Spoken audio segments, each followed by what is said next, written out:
तो हम लोग शुरू करेंगे बायोलॉजिकल पर्सपेक्टिव।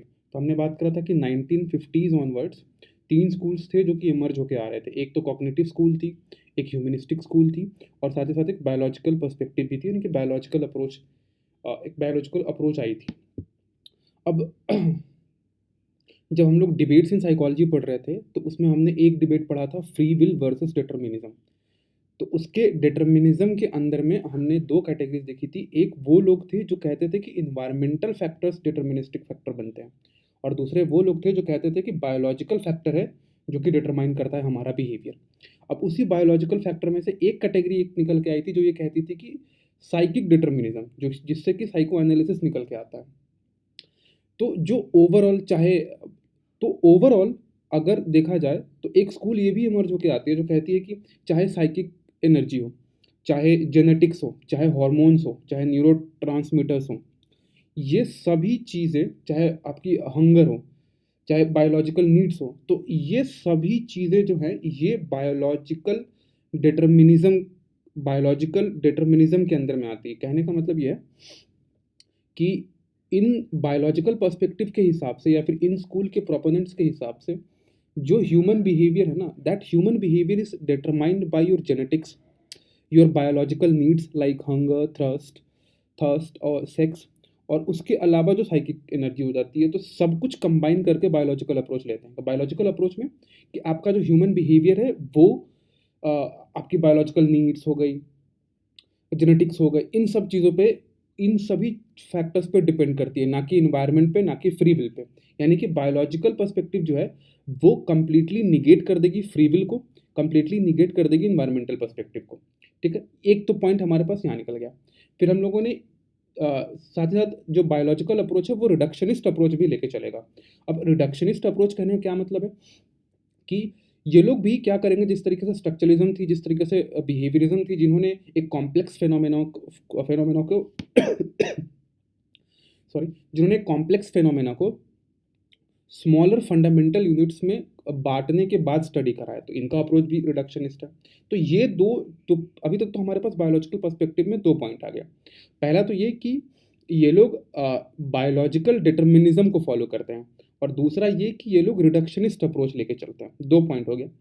ठीक है, तीसरा जो इस स्कूल की जो मेन पॉइंट है ना, या फिर कह लीजिए कि जो सेंटर पॉइंट जिसके इर्द गिर्द ये घूमती है ये स्कूल, इनके हिसाब से ये है कि हर साइकोलॉजिकल, इनके हिसाब से बायोलॉजिकल पर्सपेक्टिव के हिसाब से हर साइकोलॉजिकल फेनोमेना या फिर हर सोशल फेनोमेना जो भी आप और हम देख पा रहे हैं, उनका कहीं ना कहीं उनका जन्म हमारे बायोलॉजी से ही हो रही है।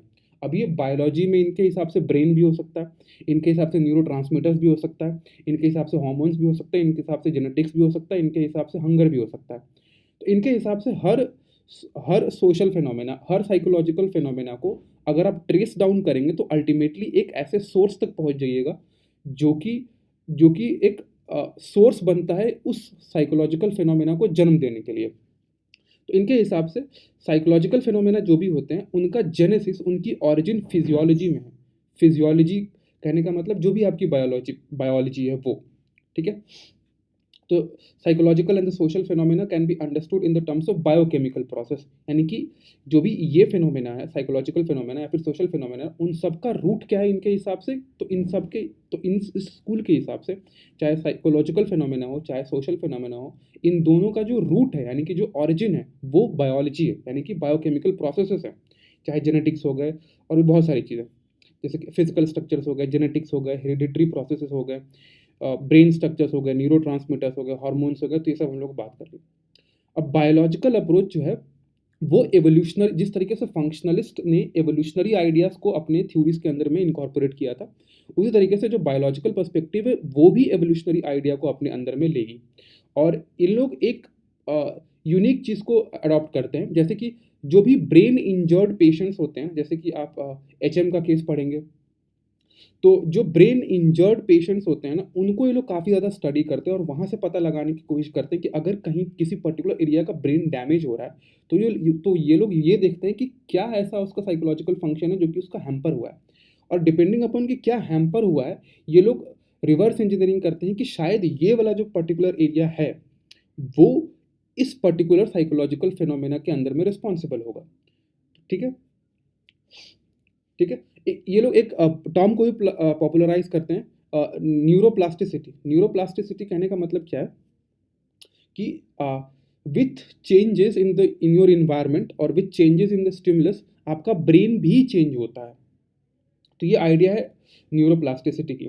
साथ ही साथ ये लोग नेचर वर्सेस नर्चर डिबेट में हमेशा ये लोग नेचर को फेवर करेंगे, क्योंकि इनके हिसाब से इन्वायरमेंटल फैक्टर तो है ही नहीं। तो ये लोग जो है बायोलॉजिकल अप्रोच जो है वो हमेशा नेचर को ही फेवर करेंगे, यानी कि जेनेटिक्स को फेवर करेंगे, यानी कि हेरिडिटरी को फेवर करेंगे। ये लोग कभी भी इन्वायरमेंटल रोल को एक्सेप्ट नहीं करते हैं, ठीक है। तो आपसे तो जब इतना बात हो गई, या फिर जब इसकी जो मेन आइडिया यही थी कि हर साइकोलॉजिकल फिनोमेना का कहीं ना कहीं जो उसकी ऑरिजिन है वो एक बायोकेमिकल प्रोसेस है, यानी कि कोई ना कोई उसकी जो ऑरिजिन है वो कहीं ना कहीं हमारे बॉडी में लाई कर रही है। तो अब आपसे ये भी पूछा जा सकता है कि भाई कोई एग्जाम्पल्स बताओ। अगर अगर ये स्कूल ये चीज़ क्लेम कर रही है कि हमारा जो भी साइकोलॉजिकल फिनोमेना है उसका कहीं ना कहीं रूट जो है वो एक बायोकेमिकल प्रोसेस है, तो कुछ एग्जांपल्स भी होने चाहिए। तो ये कुछ एग्जांपल्स भी देते हैं, जैसे कि ये लोग स्किज़ोफ्रेनिया का एग्जांपल्स देते हैं। तो इनके हिसाब से जब दो मोनोजाइगोटिक ट्विंस जब होते हैं, तो उसमें से अगर एक ट्विन को, अगर एक इंडिविजुअल को अगर स्किज़ोफ्रेनिया है तो there is a highly likely कि दूसरे बंदे को भी होगा, अगर दोनों मोनोजाइगोटिक ट्विन्स है। तो ये एक एग्जांपल दिखता है कि हाँ, जो जेनेटिक्स है उसका रोल तो है साइकोलॉजिकल फिनोमेना। एक ये है स्किज़ोफ्रेनिया वाला, ठीक है। दूसरा एक ओल्ड ओल्ड बंदा था, उसका एक एक्सपेरिमेंट था रैट्स पे जिसमें कि इसने आइडेंटिफाई करा है स्पेसिफिक प्लेसेस जो कि प्लेजर और पेन से रिलेटेड थे।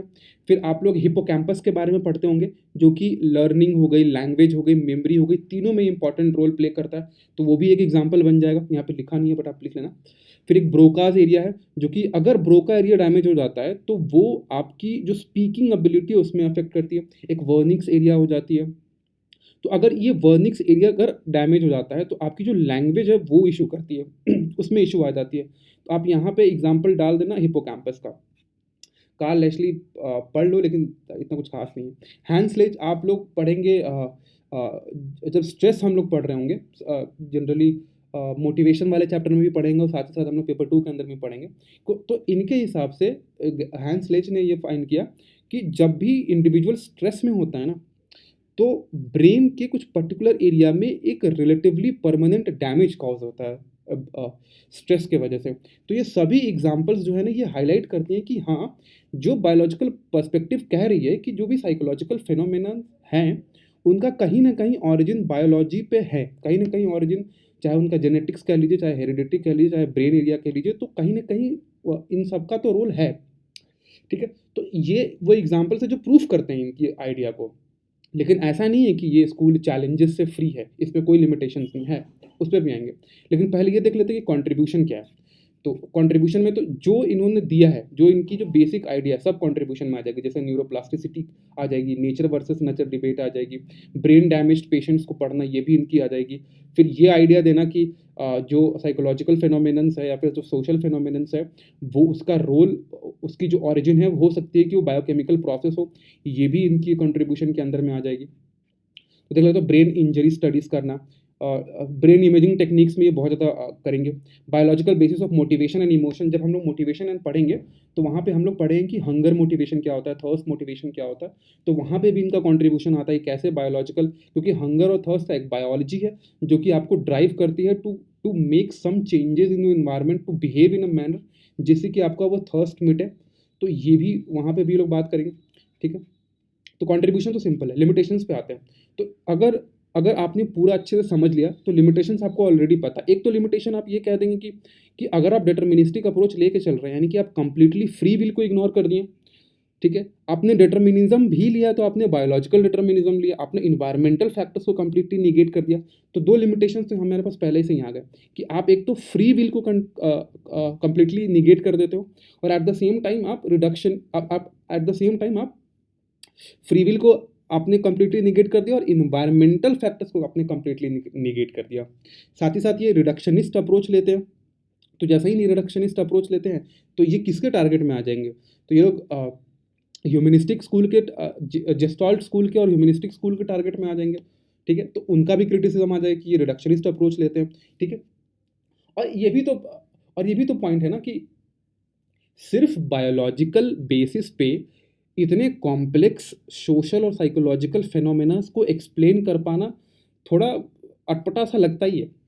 मतलब कॉम्प्लेक्सिटी इतना ज़्यादा होता है साइकोलॉजिकल फिनोमेनास में या फिर सोशल फिनोमेनास में कि उनको completely only on the basis of biological angle explain करना सफिशिएंट नहीं होगा उनको एक्सप्लेन करना, तो ये भी एक एंगल हो जाती है।